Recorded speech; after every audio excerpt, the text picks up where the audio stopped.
నమస్కారం. 11 జూన్ గురువారం జ్యోతిష శాస్త్రపరంగా ఉన్న వివరాలు గమనిద్దాం. ఈరోజు ముఖ్యంగా భరణి, పుబ్బ, పూర్వాషాఢ ఈ జన్మ నక్షత్రాల్లో జన్మించిన వారికి చాలా అనుకూలమైన రోజు.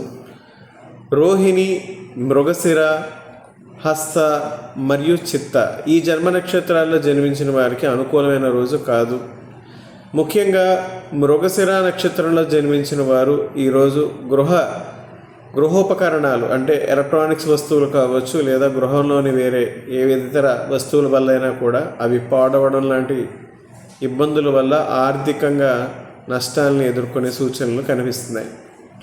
మిగిలిన నక్షత్రాలందరికీ కూడా ఈరోజు తటస్థ దినం, సామాన్యమైనటువంటి ఫలితాలే పొందుతారు. ఈరోజు జన్మించే నవజాత శిశువులు కూడా కాలసర్పదోషంతో జన్మిస్తారు.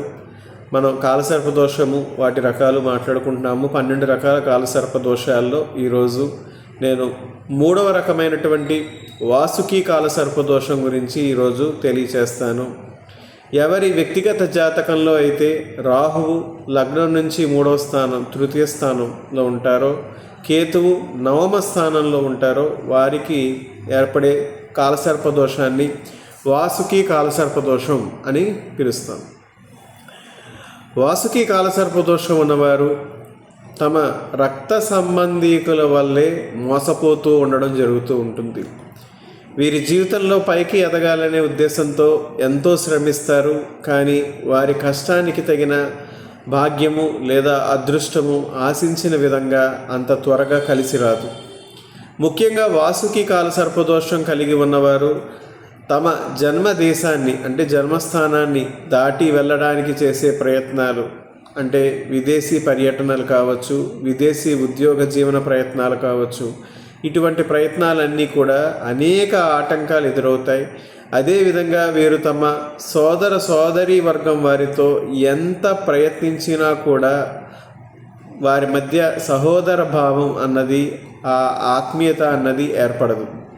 వాసుకి కాలసర్పదోషం ఉన్నవారికి నేను ఇచ్చేటటువంటి సలహా ఏంటంటే, మీరు అతిగా ఎవరిని నమ్ముతారో వారి వల్లనే మీరు మోసగించబడతాము అనే విషయాన్ని సదా గుర్తుపెట్టుకొని మీరు ఉండడం మంచిది.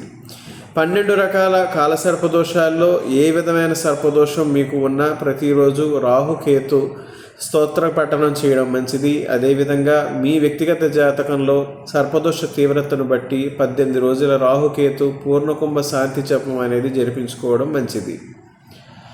ఈరోజు యమునా నది పుష్కరాల 10వ రోజు ఈ 11 జూన్ 2026 గురువారం రోజున పునర్వసు, విశాఖ మరియు పూర్వభాద్ర ఈ జన్మ నక్షత్రాల్లో జన్మించిన వారు పుష్కర నదీ స్నానం ఆచరించడానికి చాలా అనుకూలమైన రోజు. లేదా ఈ నక్షత్రాల్లో జన్మించి మరణించిన వారికి పితృతర్పణ సంస్కారం ఆచరించడం చాలా పుణ్య ఫలితాన్ని ఇస్తుంది.